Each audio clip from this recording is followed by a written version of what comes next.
Roses are red, violets are blue. AEW Dynamite is dog poo. Welcome back to Fog Wrestling. We're here with the 14th of February 2024 edition of this show. It was bloody, it was gory, it was boring, it sucked.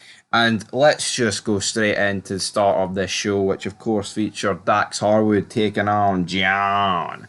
Big John Moxley.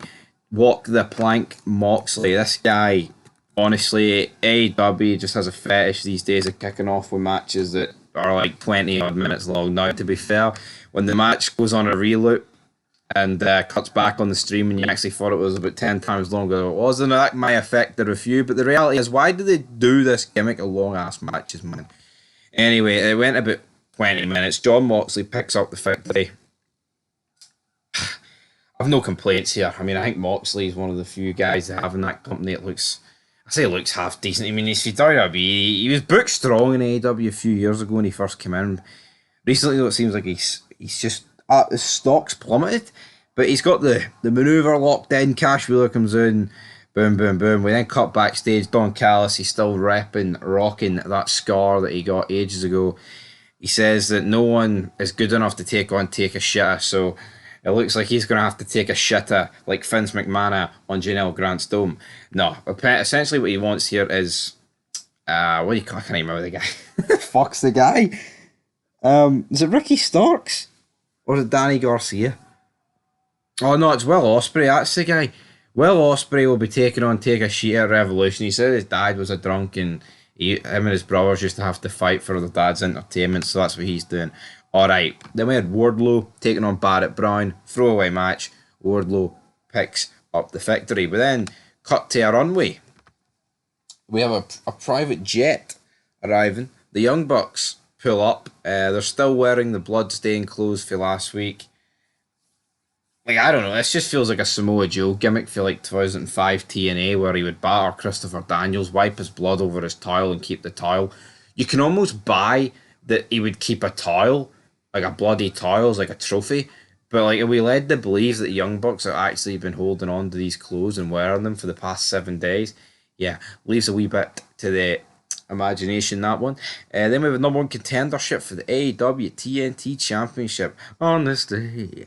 Adam Copeland taking on Danny Garcia. This one ends in a no contest. I mean, at least you could argue Edge isn't burying anyone that's far younger than him, but at the end of the day, what we're doing here, because all that happens is Christian, Luchasaurus, Nick Wayne's mom, she low blows Edge, Mama Wayne, and obviously, but Edge wouldn't have been able to do anything against her because guess what? Men can't attack women. It really is that obvious. But obviously, because Christian's done this, that's pretty much laid the smackdown on the candy asses in that department because guess what? Christian can no longer be taken on Edge. Well, that's at least what he thinks. We'll probably get a triple threat match, but the fact that the world title match is a triple threat match Revolution tells me this might not happen, but here, I think Danny Garcia would feel a wee bit shafted. Up next, we've got Samoa Joe. He comes out, he's talking about food. He wants donuts, he wants cheeseburgers, he wants nachos, he wants tacos, he wants fucking everything.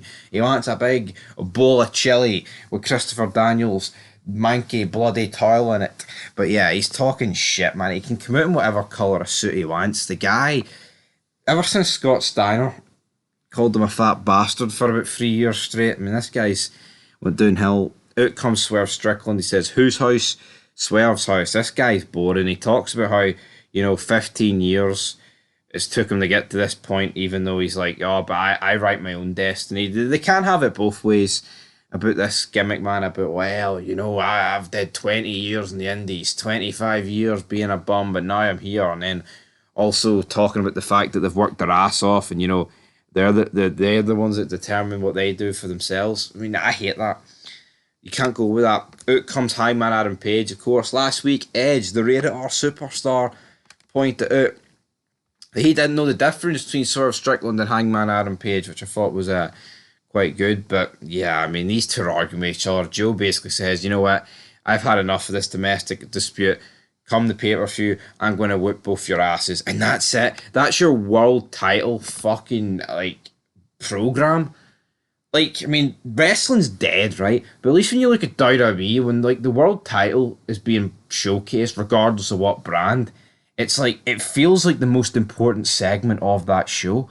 You watch AEW, man, it's like in the middle. It's, I mean, the AEW Championship, right, feels like a mid card belt. It does. Now, it'd be easy for me to be like, well, look at the WrestleMania press conference, or look at SmackDown when you've got Roman Reigns, The Rock, etc. You don't even need to look at that. You just need to look at like previous like Raws and like with Rollins, even like feuding with like matches with Mahal or against McIntyre or like going into the Rumble. It was like, you know, like the main event scene feels important.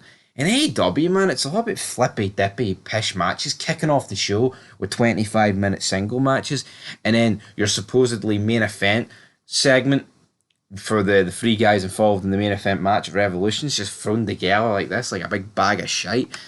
This didn't do it for me in the slightest, but yeah. Matthew, looks like Matthew Buck, Jeremy Buck, they're here. They defeat Top Flight. I do not care.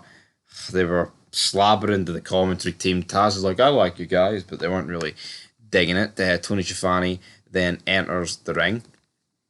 At this point, it's like, oh, we're top of the rankings now. They then go to batter Tony Schiavone. They're like bullying him, but then guess what? Out comes Darby Allin, damn it. Darby Allin says the Bucks want Sting and Darby at Revolution, and they've got it. Anything you want, you got it. Really? Like, where is Sting? It's supposed to be his retirement tour. Where is he? Ric Flair, supposed to be, you know, up and down the road, showboat and all that good stuff. Where is he? Where is the Nature Boy Ric Flair? He's doing nothing. I haven't seen Ric Flair in months. Ever since he cut that hyped up promo backstage on what, Collision? Maybe it killed him, to be perfectly honest. So we'll have to wait and see in that regard. But then up next, we had a Tony Storm vignette. Then Donny Pros is like, I'm gonna snap your arm, bitch. Musadia. Starts talking in like New Jersey fucking wannabe Tony Soprano here. Garbage. Sky Blue takes on Willow Nightingale. And then Willow Nightingale is like Samoa Joe. Fat as fuck. It is that simple. And then, yeah, she loses to Sky Blue. And then we have our main event, which is Orange Cassidy defending his jobber belt in a Texas death match against some guy I've never heard of, but turns out he's aligned with Adam Cole, who was on commentary earlier in a match I can't even remember. But yeah, Roderick Strong was in this. There's just a lot of gore, there's a lot of blood, there's botches left, right, and centre, man. Just a fucking sloppy match here between Orange Cassidy and this guy. And this ends the show, and it's like, really? Is that the best that AEW's got to offer us? Is that the best that this main event, well, not main event show, but their main show, the flagship show for AEW's got? This guy taking on, Orange Cassidy. Look at him, he comes out in his Titantrons like Stickman. I mean, I guess that's fits him right down to a T, like, because he is built like a stick, but I mean, come on. Is that the reason why we tune into AEW Dynamite? Probably not. Probably bloody not, man. But anyway, I mean, why would you tune into this review? It's an absolute fucking disaster class. It's an absolute disaster class, this review in AEW. AEW sucks. He's just trying to stay awake during, I mean, there's like 0 segments. It's just matches after matches after matches. And wrestling's like that to a degree. I mean, at least, well, I mean, the whole thing across the board. Like, where is like the backstage? And I'm not talking about your interviews. I'm talking about like in the parking lot. I mean, at least the Young Bucks arrived via private jet. But we see that in WWE as well. Like, where's the fucking real story? The hard-hitting, you know, interesting, intriguing storylines. There's nothing. You know, you just get Samoa Joe basically burying Strickland and Hangman Adam Page. Oh, you two sort your domestic. I'm going to stuff my pace at fucking Taco Bell. Alright, big man, you do that, Joe. Anyway, guys, this Dynamite sucked. I'm giving it a 1 out of 10. Wrestling sucks.